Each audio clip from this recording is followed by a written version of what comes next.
Prendre un rendez-vous en urgence avec son banquier, c'est pas simple. Oui, bonjour, j'aimerais prendre un rendez-vous avec un conseiller cette semaine, s'il vous plaît. Oh, cette semaine? Ça va être compliqué. Ah, mince. Bon, bah alors on peut tenter demain 18h? Ah non, c'est pas possible, on ferme à 17h15. Ok, si je m'arrange pour être là à 16h. Ah non, demain on est en formation clientèle. D'accord, peut-être entre midi et 2, 13h, 13h30? Et nous on mange à quelle heure? Ah oui, forcément, ok. Non, c'est pas simple. Nous, ce qu'on aimerait, c'est une banque facile d'accès, qu'on peut joindre à tout moment, où tout serait tellement plus simple. Une banque moins chère aussi, ce serait chouette. Taux de 3,3% pendant un an. Une banque où on se sent bien. Ah mais où la trouver? J'ai fini par trouver celle qu'il me fallait. Et elle me cache rien. Mais oui, la voilà la solution, la banque en ligne. Fini les attentes au guichet et les frais abusés. C'est sûr, la banque en ligne, ça va nous changer la vie. Du coup, on s'est inscrit. Et ça, forcément, c'est facile. Les banques en ligne, elles sont en ligne. Et sur leur site, ça donne vraiment envie. 80 € offerts à l'ouverture d'un compte. Carte de paiement et nombreux services gratuits. Cool, on va faire des économies. Car en comparaison, notre bonne vieille banque, elle nous paraît un peu chère. Dans une banque classique, une carte Visa, c'est 40 € par an et autour de 130 pour une carte Gold ou Premium. Dans la banque en ligne, c'est gratuit. Pour les retraits d'argent en dehors de notre banque, normalement c'est payant. Avec la banque en ligne, on peut retirer partout des euros gratuitement. Et pour la commission d'intervention en banque classique, c'est 8 € par opération. En banque en ligne, c'est 0 €. Si peu de frais, ça fait rêver. Alors, quand Emilia a décidé d'ouvrir un compte supplémentaire pour gérer sa vie en colocation, elle a choisi d'être 100% en ligne.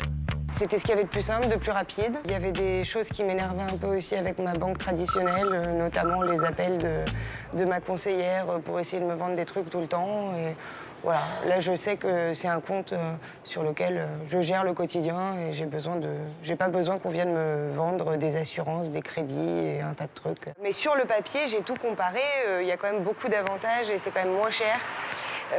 Sur la banque en ligne. Tous les envois de chéquier, tout est gratuit. Et le chèque de banque, voilà, est à 5 €.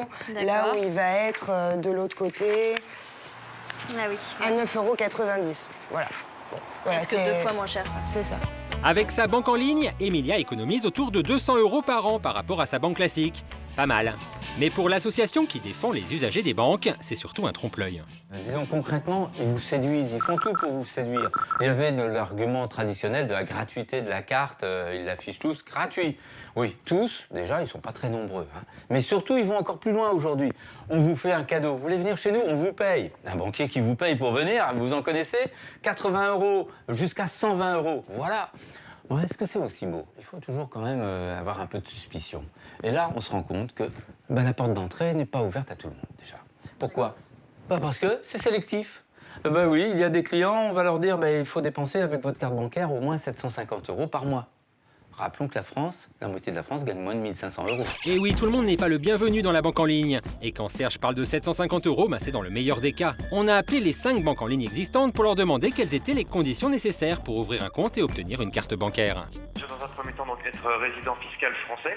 D'accord. Et également donc justifié d'un revenu donc minimum de 750 € par mois. Il faut avoir soit 1 200 € de revenus net par mois ou faire un dépôt d'un montant de 5 000 €. On va vous demander de prouver soit que vous avez un montant minimum de revenus de 1 500 € ou soit de déposer une épargne de 5 000 € à l'ouverture. La condition, c'est qu'il faut avoir un minimum de revenus de 750 € par mois pour faire une demande chez nous.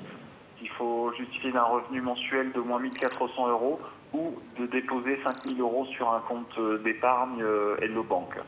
Quand on veut pousser la porte d'une banque en ligne, on se rend compte qu'on n'est pas admis à bras ouverts parce qu'on n'a pas assez d'épargne, parce qu'on ne dépense pas assez avec sa carte bancaire, par exemple. Et même pire, c'est bien qu'on reçoive des revenus conséquents, selon la nature de ces revenus, allocation d'adultes handicapés ou encore Pôle emploi, alors qu'on reçoit des milliers d'euros, on va vous refuser. Donc c'est très sélectif. Et ce que nous dénonçons, c'est la discrimination.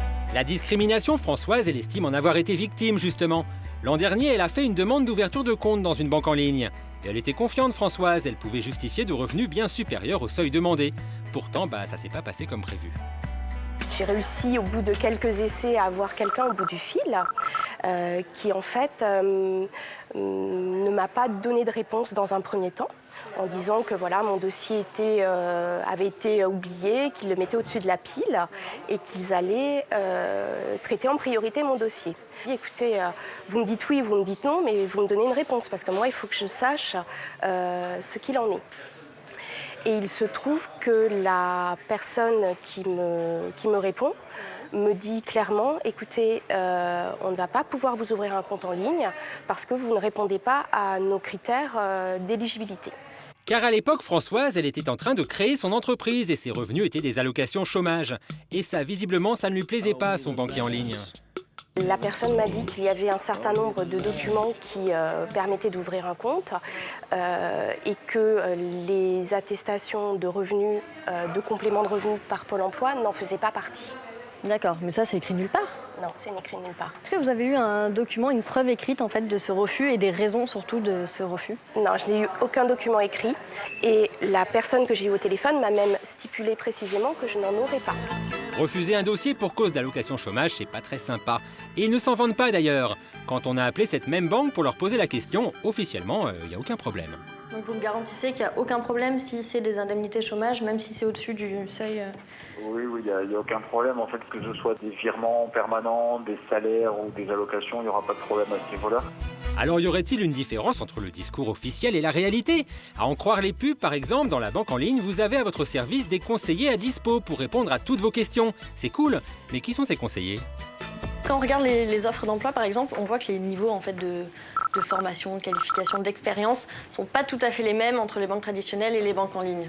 Vous savez, les banques en ligne, on dit souvent la banque low cost. C'est surtout low cost pour la banque. Elle fait des économies sur les loyers, elle n'a pas de locaux, de la même manière qu'une banque de détail. On fait des économies de papier, plus d'envois postaux, etc. Elle fait même des économies sur les salariés, effectivement. On est moins regardant, on prend des jeunes c'est très bien, sauf qu'on sait très bien que c'est moins cher aussi. Donner leur chance aux jeunes, c'est sympa, mais sont-ils aussi compétents? Les banques en ligne, elles n'ont pas voulu nous rencontrer pour répondre à nos questions. Ah, on s'en est pris des refus par mail, hein. Ça on s'en est pris.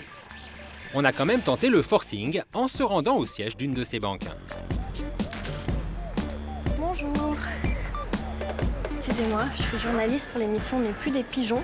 On n'est plus des pigeons, oui. J'aurais souhaité rencontrer quelqu'un de la communication.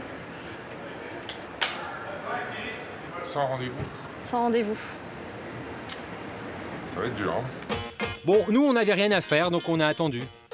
Longtemps. Comme ils insistaient, on a éteint notre caméra. Enfin, l'une de nos caméras. On a posé nos questions et on a obtenu une réponse. Enfin, pas celle qu'on attendait. Je vous dis qu'il n'y a personne qui peut vous répondre, donc je ne vais pas vous inventer quelqu'un. Mais vous, si vous êtes là, c'est que vous pouvez me répondre. Parce que je m'occupe de la communication, mais moi j'organise. Voilà, vous occupez de la communication. Oui, mais je ne réponds pas, c'est pas moi le porte-parole. Du coup, je vais chercher ma carte, je vous la donne et puis vous me renvoyez votre demande. J'aurai pas de réponse, vous le savez. Chou blanc ou presque, car quelques jours plus tard, certaines banques ont quand même fini par nous envoyer des mails hyper rassurants sur la compétence de leurs conseillers. Des professionnels de la finance qui peuvent répondre à nos questions concernant la bourse ou la fiscalité. Ça tombe bien, Justine, elle avait 2-3 questions qui lui passaient par la tête. Je vais vous demander, en fait, j'aimerais bien investir dans des PME en direct par mon PEA-PME. Mais je me demandais si je pouvais cumuler des déductions fiscales IR et ISF ou pas. Alors ça, c'est-à-dire si vous pouvez cumuler des déductions fiscales, impôts d'imposition et ISF. Oui, ça existe. Bah en fait, non. Oui, ça existe, oui. Non. Là, je sais pas, effectivement. Comme je vous dis, je préfère vous mettre en relation avec mes collègues. Et aussi, je me demandais, en fait, si je souscris une assurance vie sur le fonds euro, est-ce que les plus-values latentes, elles auront un impact ou pas sur mon ISF? Alors, les plus-values, c'est-à-dire? Là, très honnêtement, c'est le service Net Épargne qui s'en occupe. Et je peux pas vous dire. Ah, et sur la succession, vous pensez que vous pouvez me répondre ou pas, m'éclaircir sur un point? Oui, bien sûr, sur l'ensemble. Ah, ok. En fait, je voulais savoir, en cas de succession, est-ce qu'il y a une quotité disponible ou est-ce que c'est une quotité héréditaire qui s'applique? Alors là, j'en sais strictement rien du tout. Ah. Là, vous posez des questions très pointues, madame. Ah, excusez-moi, c'est trop pointu. Voilà, on n'est pas gestionnaire de patrimoine. Je ne suis pas spécialisée ni en épargne ni en assurance vie et en fiscalité non plus. D'accord, ok. C'est un peu comme si je vous parlais chinois, quoi. Bizarre, on nous avait pourtant vendu des spécialistes sur ces questions-là. Au final, la banque en ligne, elle nous a pas forcément convaincus. Alors on reste dans notre banque traditionnelle. Le problème, c'est que derrière chaque banque en ligne se cache un grand groupe bancaire et qu'à l'avenir, on n'aura peut-être pas le choix.